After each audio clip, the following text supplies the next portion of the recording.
एवढा खतरनाक सेटअप आणि सेटअपवरती शिवाजी महाराजांचा पुतळा एकदम असा खतरनाक एकदम सेटअप होता आणि जवळजवळ 10 ते 12,000 लोकांची गर्दी होती. चला सुरुवातीपासून बघू.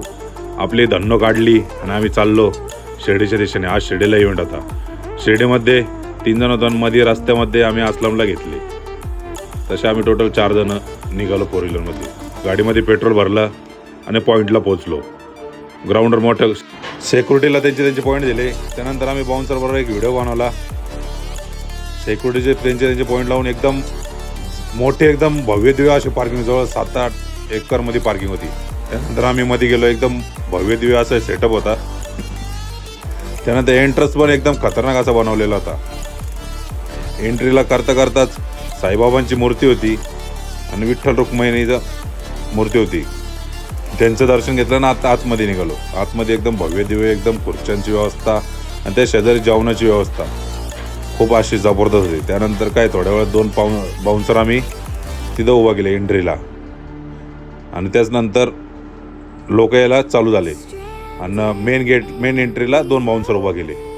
त्यानंतर थोड्या वेळामध्ये नवरदेवाचं आगमन होणार होतं. एकदम असं एंट्री एकदम ताफ्यामध्ये एंट्री होणार होती त्यांची आणि त्याचनंतर लोक थोडे यायला सुरुवात झाली.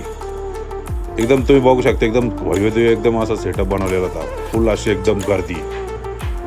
आणि त्याचनंतर आम्ही 2 बाउन्सर स्टेजच्या ह्या साईडला आणि एक त्या साईडला उभा केले. त्यानंतर थोड्याच वेळात नवरदेवाची एंट्री झाली.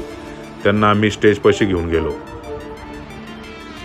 एकदम भव्य दिव्य असा विवाह सोहळा होता. सगळे इकडून 4 बाउन्सर आणि तिकडून 4 बाउन्सर उभा केले ते. आणि त्याचनंतर त्यांच्या गाण्याच्या सॉंगच्या ह्याच्यामध्ये त्यांची एंट्री झाली. तुम्ही बघू शकता एकदम अशी भव्य दिव्य अशी एंट्री होती.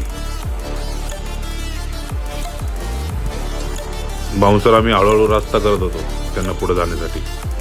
त्यानंतर त्यांचे लग्न सोहळ्याला सुरुवात झाली आणि शिवाजी महाराजांना पुष्पांजली वाहून त्यांचं लग्न संपन्न झालं. आणि फटाकड्याच्या आतिषबाजीमध्ये एकदम असा खतरनाक जाळंधूर संगत झाला. खतरनाक एकदम अशी एका साईडने एंट्रीने एका साईडने एक्झिट चालू होती. तर मी मध्ये थांबलो होतो. जसं पुढं झालं तसं लोकांना एक्झिटचा रस्ता दाखवत होतो. आणि त्याचनंतर गर्दी एकदम अशी कमी झाली आणि 11 वाजले होते जेवायला आम्हाला. मग आम्ही सगळे बाउन्सर जेवण करायला गेलो. जेवण पण एकदम भारी आणि एकदम चांगलं होतं. पुरणपोळी आणि आमरस, आम्ही खूप पुरणपोळी आणि आमरस खाल्ला.